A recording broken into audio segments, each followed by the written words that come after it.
hello. This is the second episode of Through Lidless Eyes Rewatch of Evangelion. The sun has risen. It is a new day. It is indeed the morning after my last episode. I finished recording that at nearly midnight. I think I finished editing it around 1:30.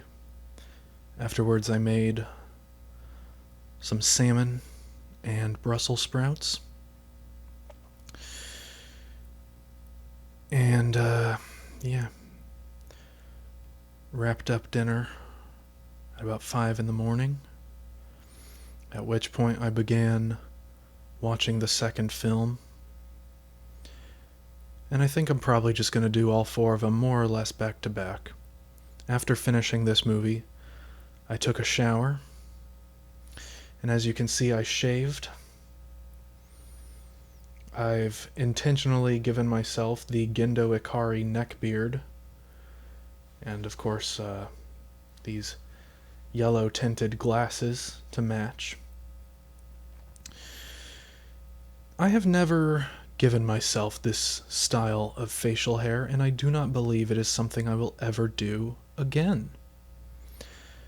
I literally feel like I belong on the set of, Planet of the Apes. What's the villain's name in those movies? Caesar? That's what I feel like. I feel like that's what I look like with this style of facial hair.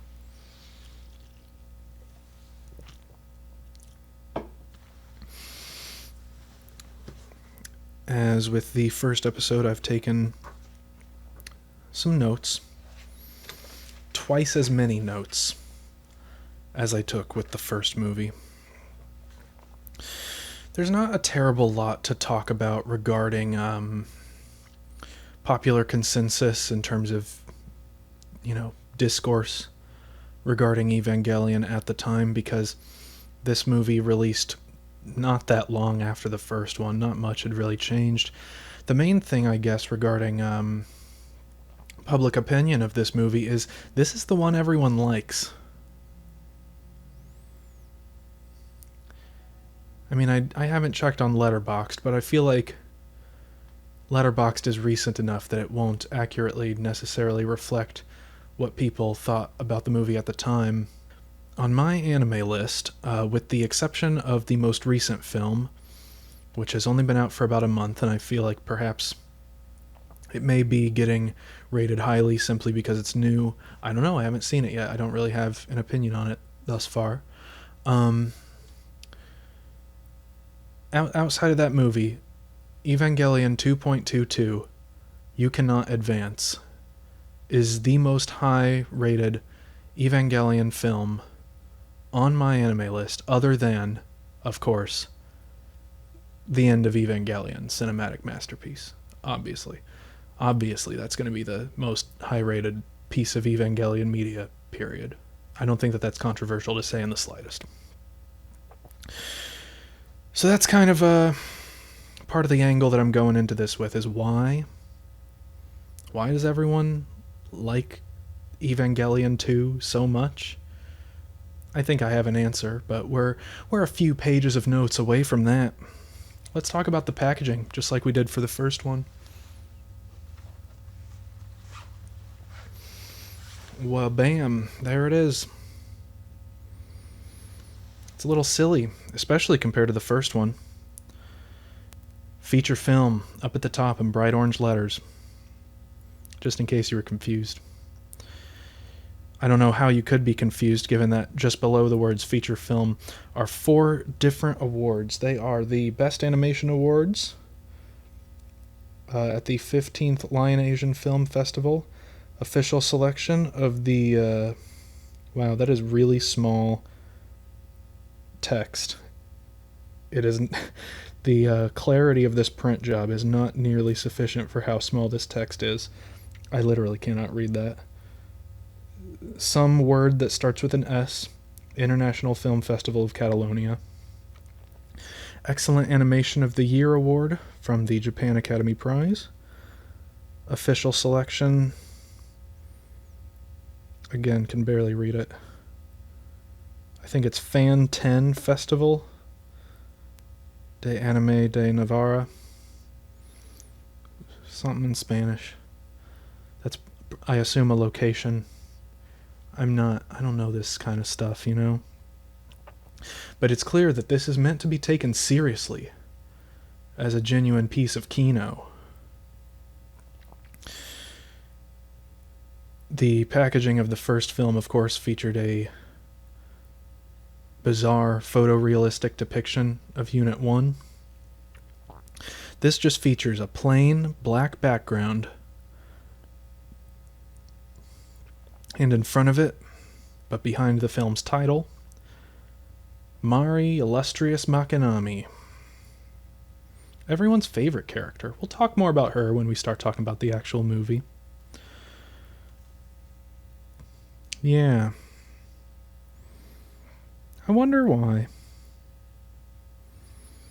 I assume it's just because she's, the most prominent new character, new member of the main cast. They probably just wanted to show, hey, you know how the first movie was literally just episodes of the TV show in high definition this time? There's new stuff in this one. Come see the new stuff.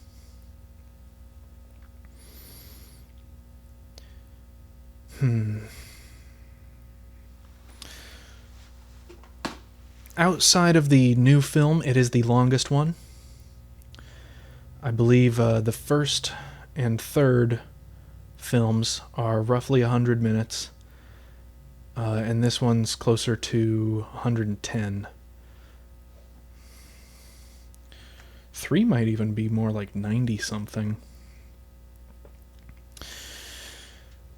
Mari wastes no time being introduced. She is front and center in the first scene, and something that people talk about a lot with Mari is they express that they don't know what her deal is. Why is she here? What's her point in the story?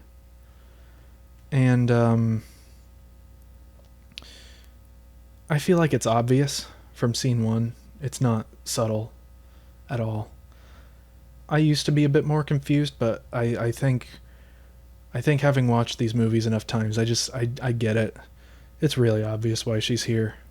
She's the anti-Shinji, and that's why, in the same way that a certain segment of the fandom finds Shinji really annoying, that's why some people find Mari really annoying, is because, she just fucking loves being alive. Doesn't matter what happens.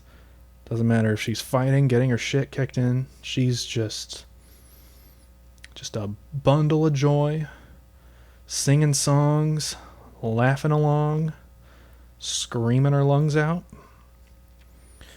This would really hurt if it wasn't so much fun.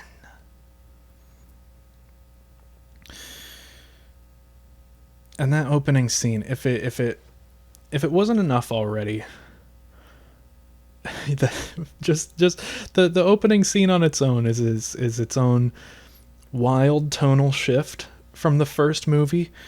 If that didn't do it, the scene where Unit 2 and Asuka are introduced, the fight with that new angel, that I mean, it's just it's cartoon nonsense by comparison, Like it's not that Evangelion itself was free from cartoon bullshit. It's so funny that it was relatively absent in the first film, Like there was spectacle for sure, but it wasn't like this, Like Shinji and Misato should have been dead from that car crash, Like it just spun, And then it hit the Ava's foot. Like it's like even from what we've established in the movies, how they survive that? Because they're cartoons. That's why. We have, of course, some rather gratuitous fan service. I mean, again, it's Evangelion. It's anime. What do you expect? And we'll talk about this. I've written some various examples. Other than the threat from the angels, humanity doesn't seem to be having much trouble. Especially in this movie. I mean, in the last one, we saw all kinds of, post-apocalyptic scenes. Like I said, overturned cars, tons of overgrowth, just, cities in ruins. Here, everything looks basically fine, You see huge crowds of people just going about their day. Everyone's just doing same old stuff. Business as usual. Speaking of doing business as usual in the post-apocalypse, the Marine Preservation Center. There's an extended sort of scenes, multiple. The first, I guess, obviously, the stuff with Unit 5 and Mari in the beginning is obviously new, and the stuff with Asuka, she's obviously introduced in a different way.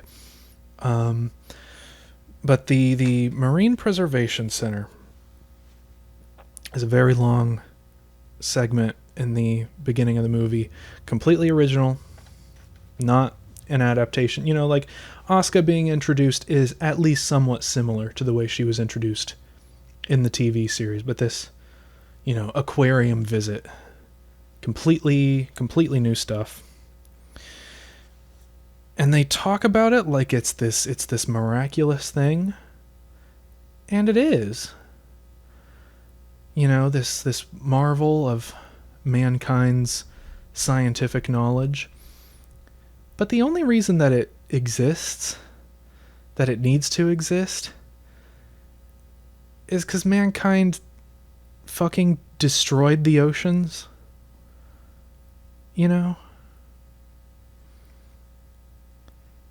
I'm not sure if it's better or worse if this is supposed to be if it's supposed to be analogous at all to the real world pollution of the oceans. Shinji observes a fish. They should move it to a bigger tank, he says. Rei says they can't. They can only survive in there, just like me. That's something, like I said, I haven't seen all of the last movie, but, we'll get to that. I guess I should once again emphasize, that didn't really tell you anything. It certainly didn't tell you anything that Rei isn't already telling you in this movie. But yes, there are going to be spoilers throughout for all these films. Again, I feel like it's maybe not super important to get into every nitty-gritty detail of this movie's plot either, because it is like more than 10 years old at this point. If you're watching this video and you haven't seen these movies, what are you doing?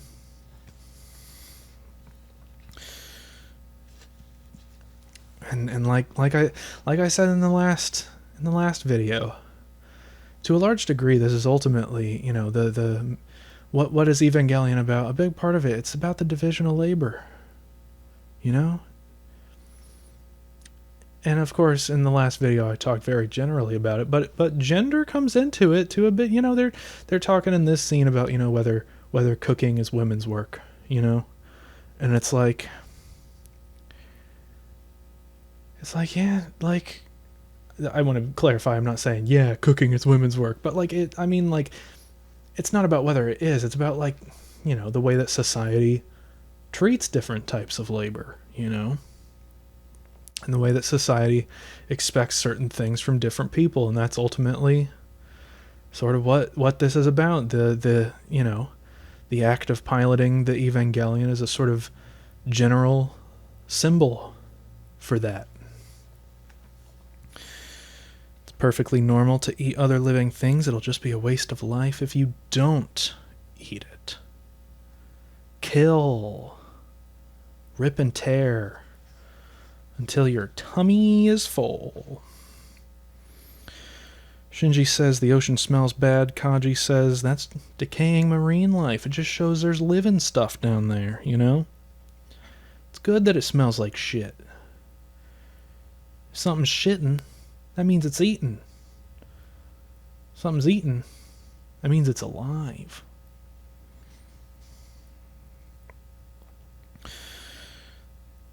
The aquarium scene, like, there's nice moments to it, you know, but like a substantial portion of it, you know, like that stuff with Rey, heavy-handed foreshadowing, you know, just really, it's not subtle.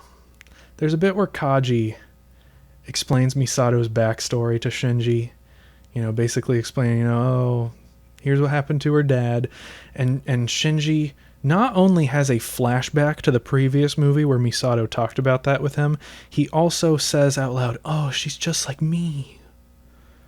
And it's like, you just gave us the same information 3 times. Like, do you have that little respect for the people watching the movie? That you need to tell us the same shit 3 times? Alright, buddy.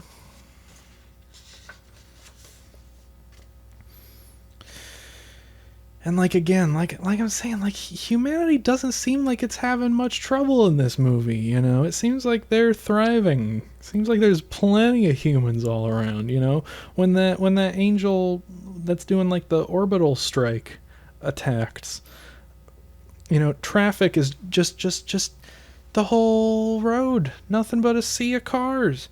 You've got trains end to end. The sky blanketed with hundreds, if not thousands, of planes and helicopters and shit. You know, they're talking about, you know, Class D workers, Directive C, you know, it's... You've got all these people living these extremely rigid and regimented lives, and like that's the thing, right? Is, you know, everyone's got a place. This is your role in society. You are, you know, a Class D worker or whatever. Here's your designated place to shelter when you know, when the big bads come, the existential threats. You know, that's all there is to it. Wake up, do your job. If danger comes, hide in the ground.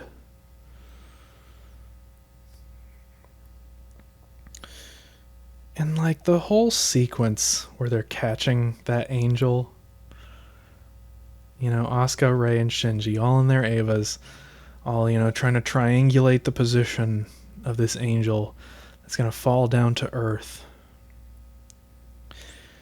They're trampling over houses and trains. They're using buildings as platforms to jump off of. They move, at one point, Unit 1 moves so fast it creates a sonic boom, and just like a whole lot of cars just go flying. And you know, it's in this sort of like first scene where we have all 3 of them working together as a team, and you know, their banter. We really start to see like what's the deal? What's the difference between our pilots? You know, Rey like only cares about the Eva, or rather, like, it's not even, I don't even know if it's accurate to say she cares. It's just that's literally the only thing she's doing, you know? Like we saw in the last movie, she literally just lives in a fucking dingy apartment on the edge of the city with construction noises in the background all the time. She lies down on a blood-soaked pillow and doesn't give a shit, because she's a fucking, you know, artificial clone who's literally just made as a body to put inside the Eva so that it works, you know? That's something else I didn't really talk about when I was talking about the first movie, is that in this continuity, it seems like the Evas literally cannot do anything without a conscious pilot inside of them, you know? Like in the TV series, you have that moment in the beginning where, like, Unit 1 acts completely autonomously to like shield Shinji from some debris. Nothing like that happens in the rebuilds. Like Rei is, I mean, of course, the dummy system, I mean, I don't know how it works in the rebuilds, but in the TV series, the dummy system literally just is a bunch of clones of Rei. Like, that's all that Rei really is. You know? Shinji is reluctant. He doesn't see much value in it. And it's because this is sort of getting ahead to some stuff they talk about later. But it's really clear, like, why Rei is not worried about being replaced. She doesn't value herself or really anything. Shinji is worried about being replaced.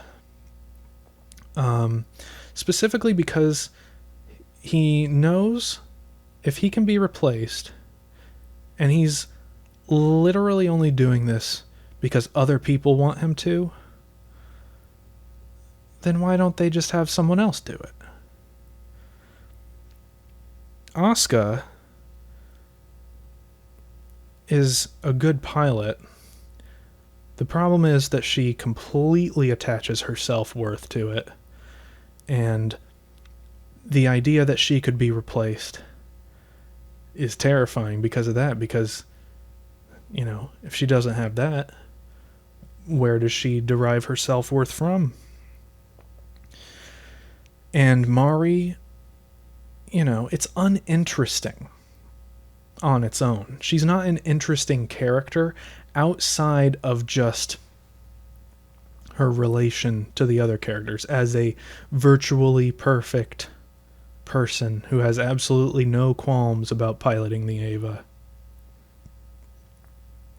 You know, that's not interesting on its own. It's just, it's honestly, it's not interesting at all in a sort of textual sense. It's only interesting in the sense that they wanted a character like that in the show in the first place. You know, it's interesting as a creative decision to pick apart. Of course, I don't think we need to pick it apart too much because Hideaki Anno literally said ages ago in interviews, Mari is here to destroy Eva.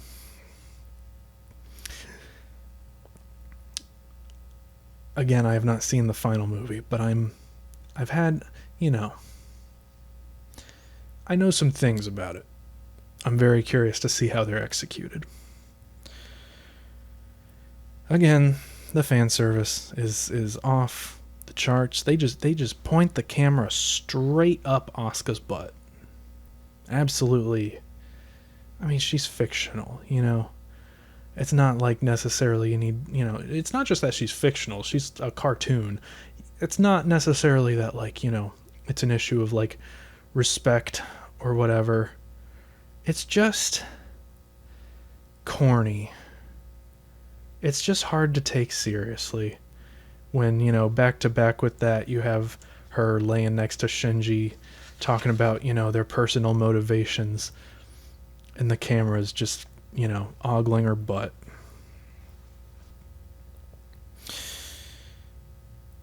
God's in his heaven, all's right with the world. That is what we see. That is Nerve's sort of a corporate slogan, you know. Obviously they're a government organization, but you catch the drift. You know, like in the original series, that was, you know, something we saw every now and then on the walls. In the rebuilds, I specifically wrote it down and thought about it at this point when I was making my notes, at this point in the film, because at this point Misato and Kaji are sitting in like a sort of cafeteria area in Nerve HQ. And the room is just like, every wall is just plastered in TV screens, just showing the Nerve logo and that phrase. God's in his heaven. All's right with the world. All is always right with the world. Whatever is. And whatever is God's will. And God's will is right. There has never been anything wrong with the world. There can only ever be anything wrong with individuals who refuse to cooperate with the world.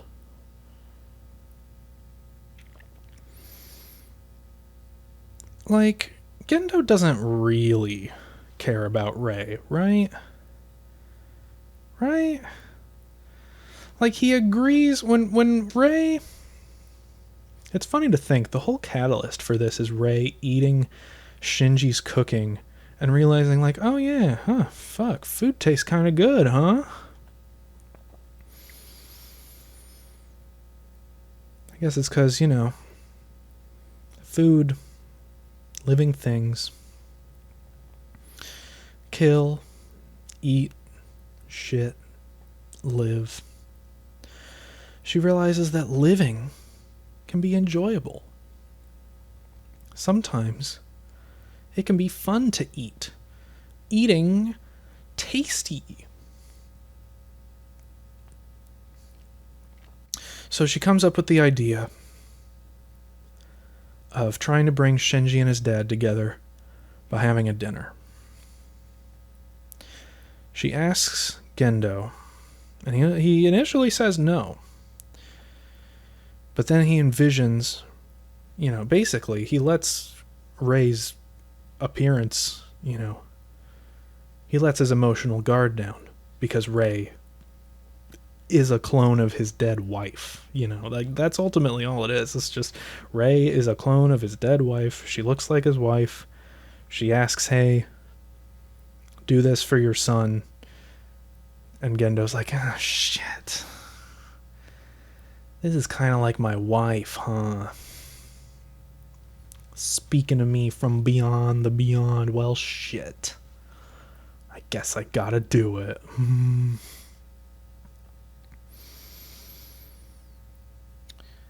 I think I joked in the last episode about I definitely wrote it in my notes. I don't remember if I actually said it, but I definitely wrote a false quote from Hideaki Anno: "Pain is weakness leaving the body." A slogan I used to see, like ROTC people have on their shirts when I was in high school. But in this movie, Kaji literally just says, having experienced true pain makes one, appreciate the value of life. If anything, it makes them stronger. It's like literally, like, there's so much shit in these movies where it's just like, oh yeah, you're really obviously addressing the audience. Like,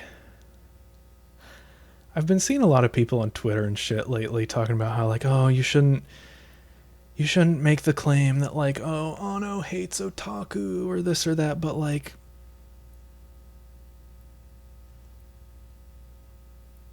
I don't know if he hates otaku in the sense that, like, he doesn't want there to be fans of his work. Or that he wishes something ill upon those people. I do think,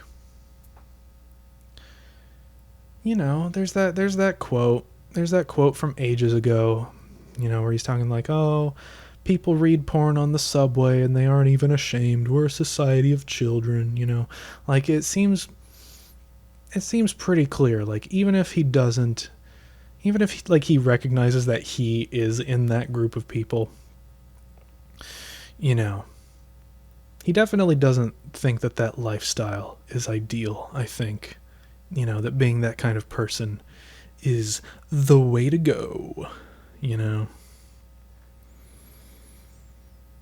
like again, like it's so distracting that they're constantly like in the original series, it legit, like there are moments where like you see people on the street, but like of course you see people on the street, you know, like people are still going to school and stuff like that. Like there is some idea of normalcy in Neon Genesis Evangelion, but in the rebuilds it's just like there's so many people. Like humanity does not seem like it's under any kind of existential threat. It just looks like they're living normal modern life. There's this scene where like there's just like an endless sea of bicycles on this never-ending rack. Hundreds, maybe, like I don't know. It could be thousands. I didn't count them all individually, but it's just like bicycles as far as you can see. And half of humanity was I mean, you know, that still leaves billions of people, but like it also subtracted billions of people. Who all died? Did the atoms like just destroy Africa? I feel like, you know, they talk about Europe, the Americas, Russia, and of course Asia. I don't think they have mentioned an African branch of Nerve. Maybe that actually is what happened. That's a joke, of course, but still, it's so suspicious how many people there are. It's weird.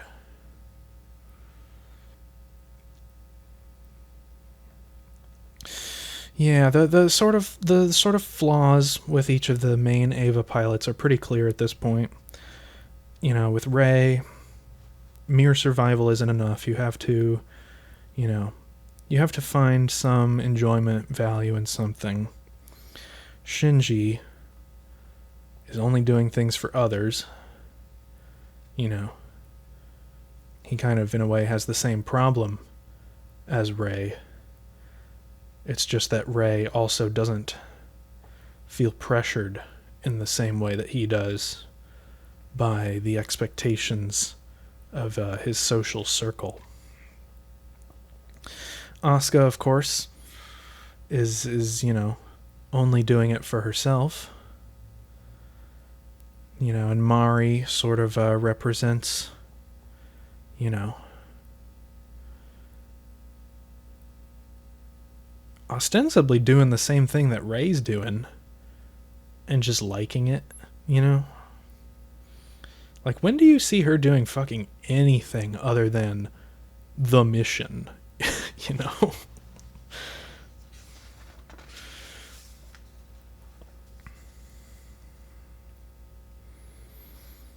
Yeah.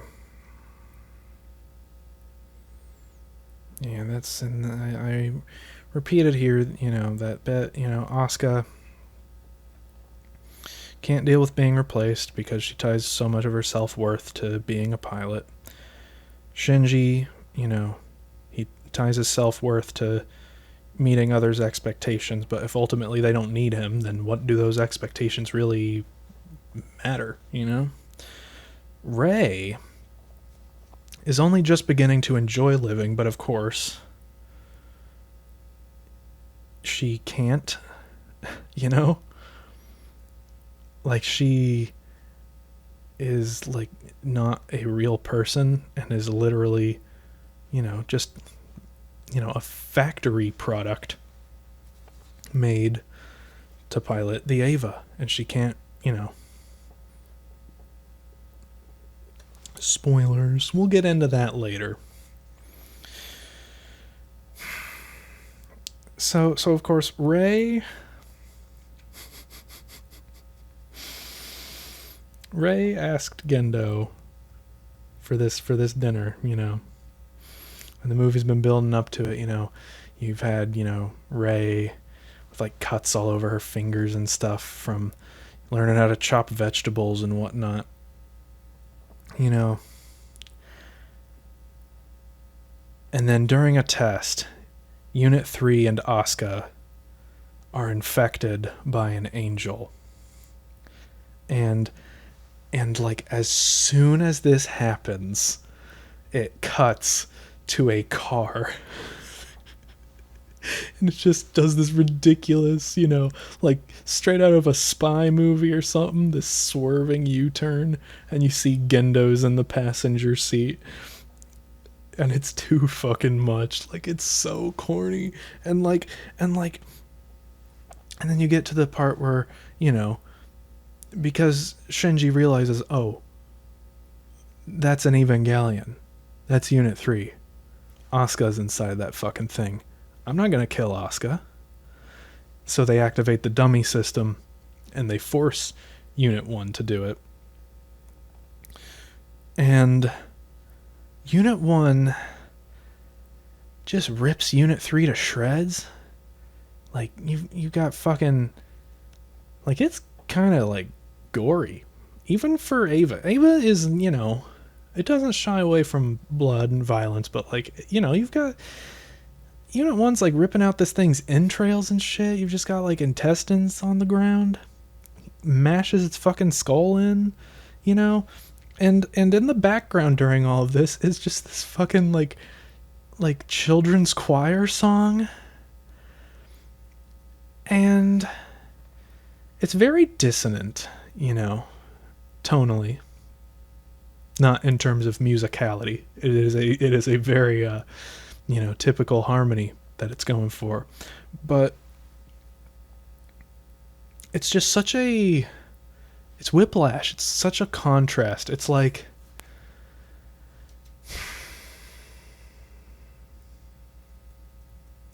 It feels like it's making fun of the audience for even thinking that these characters would be afforded something as juvenile as family dinner together.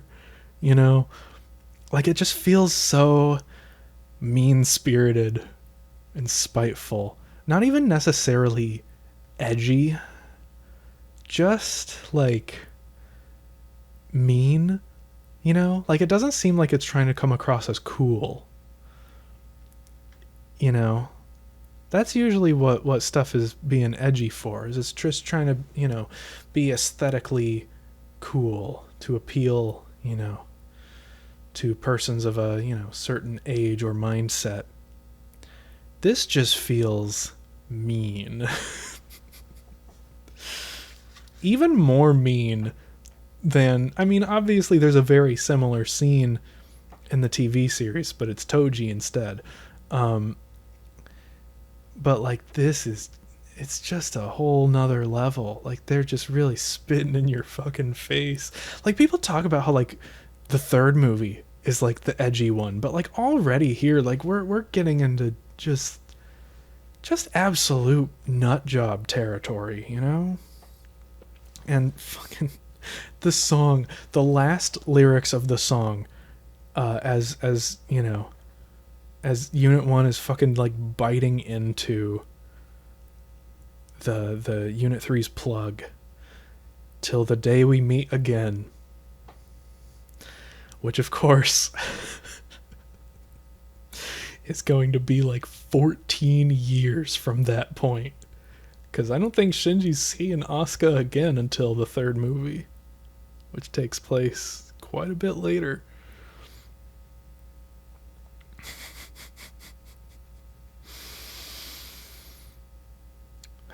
Shinji expresses the sentiment, it's a cruel world. What's wrong with running away from things I don't like? Gendo says, you have to sacrifice everything for your dreams, and nobody else is going to do it for you. It's time for you to grow up, Shinji, says Shinji's dad, who just basically forced him to kill one of his best friends. Very epic. So Shinji just straight up decides to quit. Another angel attacks, and Shinji, he's a regular person now, just like everyone else. He's being herded around from shelter to shelter, which I believe is a phrase I have said 3 times now across these videos. And at a certain point, he just sits. He sits in a shelter that's been designated unsafe, and he's just waiting to die. And then Unit 2's head falls through the building. And Mari is in there and says, "Hey, shit's getting fucked up out there. Are you going to do anything about it?" And he sees Ray get eaten by this angel. And of course, now he's like, fuck. Ray's like basically my girlfriend, kinda. Damn it. So he goes back. He asks to pilot the Ava. And through sheer will, he sinks. He reaches a synchronization ratio of 180%.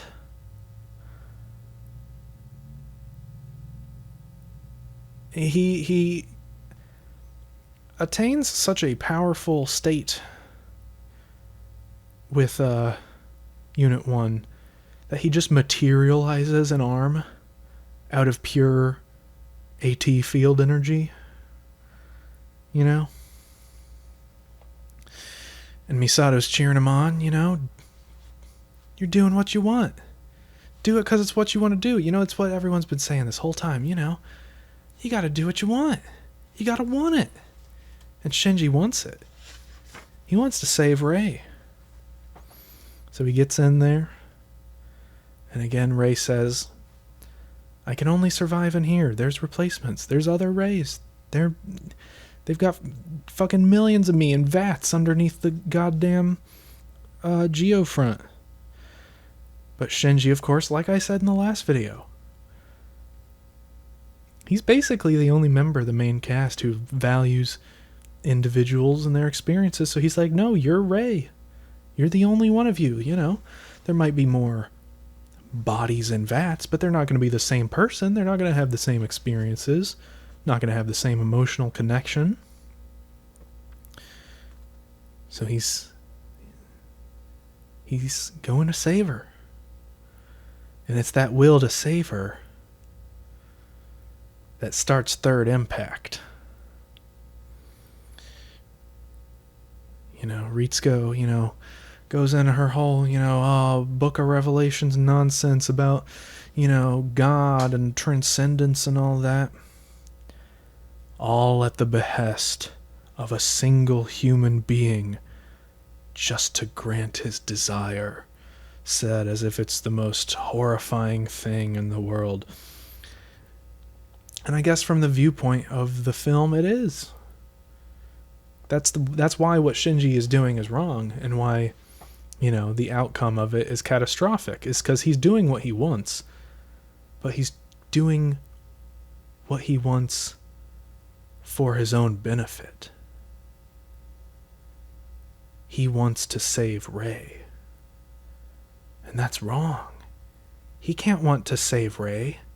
He can't want to protect individuals. He has to want to protect society, the world.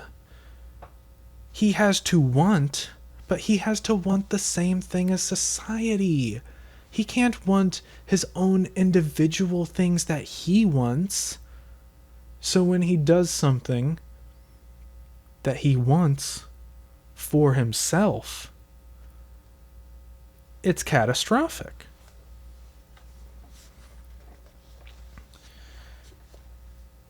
So I think that the reason people like this movie is because it has this scene at the end where Shinji's he's heroic. He's saving the girl. And it doesn't really matter if it comes along with the promise that the world is fucking ending because of it. It doesn't matter. Third Impact? What? No. The happy ending, it's just a smokescreen. Shinji's not getting the girl. Shinji is destroying the world. Until the post-credits sequence, where Kaoru comes down and hits him with a spear, and then 14 years of who knows what happens. We'll talk about that when we talk about the next movie. So I think that's going to be it. Comment, favorite, subscribe, like, or even dislike. Just show that you care in the boxes down there. But seriously, look forward to more fan service.